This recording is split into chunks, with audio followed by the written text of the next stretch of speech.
আসসালামু আলাইকুম। কেমন আছেন বন্ধুরা? আশা করছি ভালো আছেন। আমরা আল্লাহর রহমতে ভালো আছি। কাছে এবং দূরে যে যেখান থেকে আমার ভিডিওটা দেখবেন, আশা করছি আপনাদের ভালো লাগবে। ভালো লাগলে ভিডিওটাতে একটু লাইক করবেন, কমেন্ট করবেন আর আমার চ্যানেলটাকে সাবস্ক্রাইব করে রাখবেন। আর যারা অলরেডি এই কাজটি করে রেখেছেন তাদেরকে অসংখ্য ধন্যবাদ। আর যারা আজকে নতুন আমার ভিডিও দেখবেন তারা চাইলে কিন্তু এই কাজটি করে রাখতে পারেন। মানুষের শিক্ষার কোনো শেষ নেই। আমার যখন নতুন বিয়ে হয় তখন আমার চাকরির সুবাদে দেখা যায় আলাদা থাকতে হচ্ছে। আমার মার সাথে থাকার বা শাশুড়ির সাথে থাকার কোনো সুযোগ ছিল না। তখন আমি আলাদা থাকার জন্য এক আপুর সাথে সাবলেটে থেকেছিলাম। ওই আপুটা ছিল অনেক পরিষ্কার পরিচ্ছন্ন একটা মানুষ, ফ্যামিলির। ওনার সব কাজ সবসময় দেখলে মনে হচ্ছে একদম চকচক চকচক করে করে মানে উনি সব পরিষ্কার পরিচ্ছন্ন করে রাখতেন। আর কিভাবে করতেন সেটা ওই আপুর কাছ থেকে আমি শিখে নিয়েছি।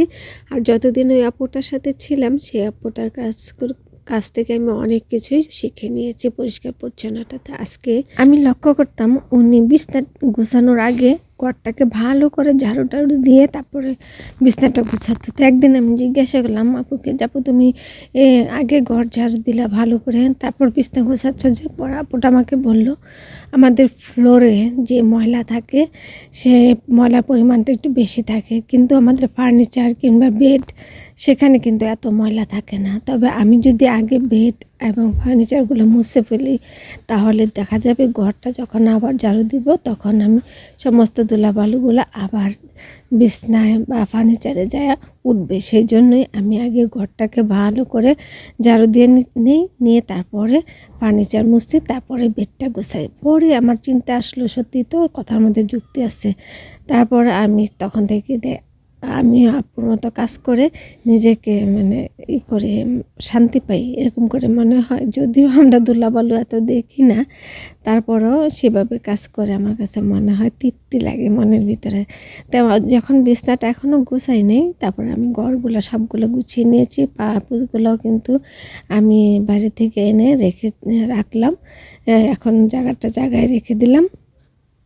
আর ওই যে গরম পানি দেখলেন, সেই গরম পানি দিয়ে আমি ফ্লোরটা মুছে নিব। ঠান্ডার সময় তো ঠান্ডা পানি না ধরে গরম পানি দিয়ে ঘরটা মুছে নিব। আর বিছনাটাও কিন্তু দেখেন গুছিয়ে ফেলেছি, ফার্নিচারও কিন্তু পরিষ্কার করা হয়ে গেছে, আগেই করে ফেলেছি। বিছনাটা গোছানোর আগে দুটো বিছনাই করে ফেলেছি। আর বাইরে যেহেতু একটু সুন্দর হালকা পাতলা মিষ্টি মিষ্টি রোদ উঠেছে, সেই জন্য আমি দুটা কম্বলও আবার দিয়ে দিলাম। রোদ একটু হালকা পাতলা রোদ্রের মধ্যে ছোটো কম্বল যেটা, সেটা রশিতে দিয়েছি। এটা মিডিয়াম সাইজ। আর যেটা বেশি বড় সেটা চেয়ারে রেখেছি, কারণ এটা উঠাতে পারি না উপরে, সেই জন্য চেয়ারে রেখেছি একটু বাইরের আবহাওয়াটা লাগানোর জন্য। আর দেখেন আমার গোলাপ গাছে কত সুন্দর বড় একটা ফুল ফুটেছে। এতদিন তো আপনাদের সাথে শেয়ার করেছি এই গাছে যতগুলো ফুল ফুটেছে তাইগুলো সবগুলো কিন্তু খুব ছোট ছোট ছিল, তাই না? এই ফুলটাই শুধু বড়। বাড়িওয়ালার এই কলা গাছগুলা কবে যে কাটবে আমার একদম এখন বিরক্ত লাগে এগুলা। যাই হোক, দেখেন দুটা বেডি আমি গুছিয়ে নিয়েছি। গুছানো শেষ করে তারপরে আমি এখন রান্নাঘরে ঢুকে যাব। খেতে তো হবে, তাই না বন্ধুরা? না খেলে তো আর হবে না। সেই তো রান্নাঘরে ঢুকেই আমি বেগুন ছিল। আর আপনাদের ভাইয়া তো শিং মাছ এনেছে অনেক, আপনারা তো জানেনই। এখন আমার শুধু শিং মাছ আর শিং মাছই খাওয়া হবে।